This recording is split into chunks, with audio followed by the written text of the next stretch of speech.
A partir do dia 1º de agosto, os grandes produtores de lixo, como comércios e fábricas, terão que pagar pela coleta dos próprios resíduos.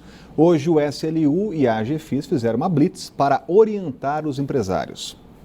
A partir do mês que vem, as empresas que produzem mais de 2.000 litros de lixo por dia terão que se responsabilizar pela própria coleta. Quem quiser manter o serviço pelo SLU terá que pagar em média R$ 190 por tonelada de lixo recolhido ou contratar outra empresa para prestar o serviço. Eles terão que assumir a gestão, né? E também o custo com a coleta e a destinação dos resíduos, que até então a coleta e a destinação dos mesmos era feita através do serviço público e agora vai ser através de um serviço particular. Para reforçar o prazo, o SLU e a AGFIS fizeram uma espécie de blitz de conscientização.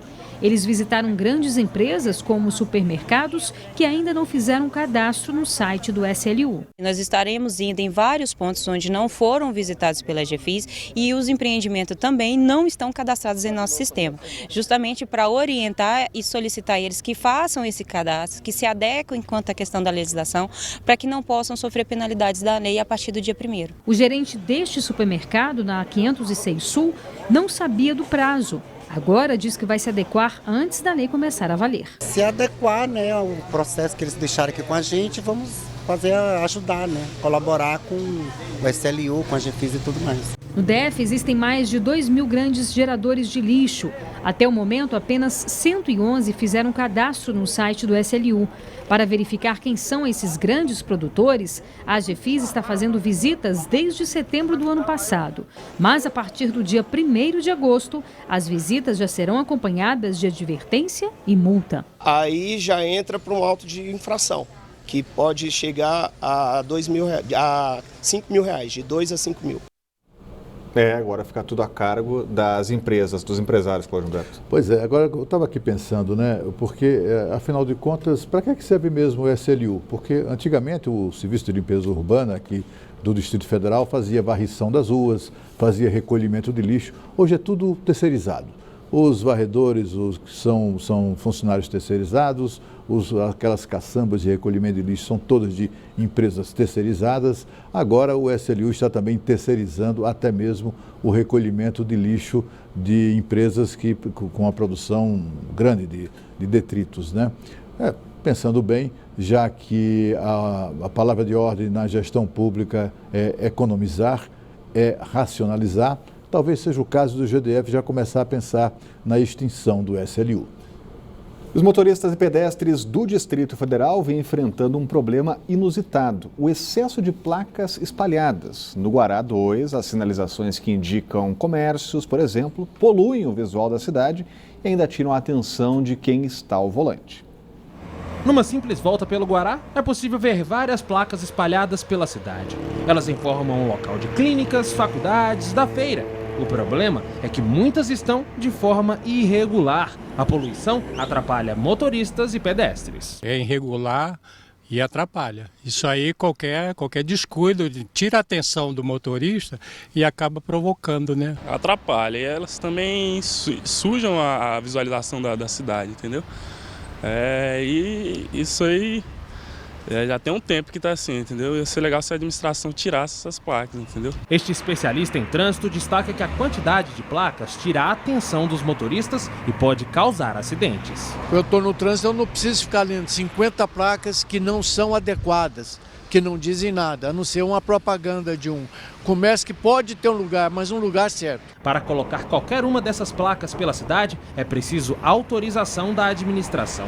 Só que isso não ocorre na maioria das vezes. A grande maioria não tem autorização, né? Então, hoje, nós temos autorizações da parte de engenheiros publicitários, mas de empresas que querem informar o local do seu estabelecimento, nós temos poucas autorizações. Essas placas, parecidas com as oficiais, podem custar caro para os responsáveis. A multa chega a R$ 1.500. A Agência de Fiscalização do DF, a AGFIS, é a responsável por fiscalizar e retirar as propagandas irregulares de todo o DF. As denúncias podem ser feitas pelo telefone 162 ou pela ouvidoria do órgão. E depois das faixas de pano, agora chegou o momento das placas das cidades. Exatamente. É curioso o administrador dizer que a maioria das placas não tem autorização, né? Então por que ele não cumpre o dever de retirá-las, né? De arrancá-las? O problema também dessas placas é que elas surgem na ausência de governo, né? Na ausência de providências das administrações regionais que transformaram a nossa cidade, apesar do crescimento extraordinário que experimentou nos últimos anos, numa cidade mal sinalizada. Todas as cidades do Distrito Federal são muito mal sinalizadas, ou pelo menos são sinalizadas de forma insuficiente. É preciso, portanto, sinalizar adequadamente a cidade para até dispensar o crescimento de sinalizações marginais como essa que nós vimos na reportagem. E a Polícia Federal cumpre mais de 70 mandados em 51 cidades brasileiras e uma mega operação de combate à pedofilia. Voltamos a falar ao vivo com a Renata Dourado, já está com a gente novamente e de olho nessa operação, né, Renata?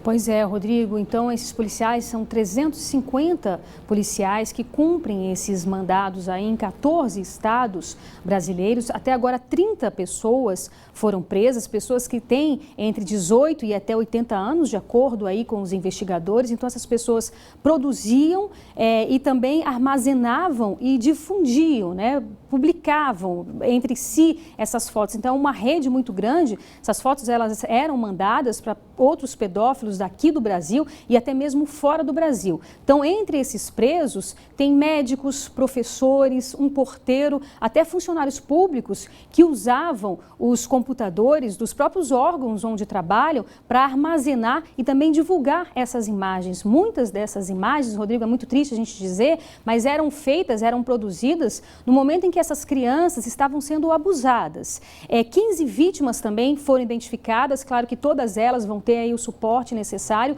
Um caso que chamou a atenção dos investigadores, dos policiais, é o caso de uma criança que foi abusada pelo próprio pai dos 2 anos de idade até os 8 anos de idade. Ninguém da família tinha esse conhecimento. Então, é claro que fica também o alerta, é muito importante esse trabalho da Polícia Federal. É a segunda etapa dessa operação, a primeira foi em 2013, onde 30 pessoas também foram presas. Então, desde então, a polícia está atrás dessas pessoas, está investigando até deflagrar essa operação tão grandiosa hoje, tão importante. Algumas dessas pessoas também foram reincidentes, ou seja, já foram presas e aí voltaram para as ruas, voltaram também a cometer os mesmos crimes. Mas é muito importante também a própria sociedade ficar atenta, ficar alerta, né? Porque esse, sem dúvida nenhuma, é um problema de todos nós e de toda a sociedade. Rodrigo. Obrigado, Renata. Continua acompanhando essa operação importantíssima, Cláudio.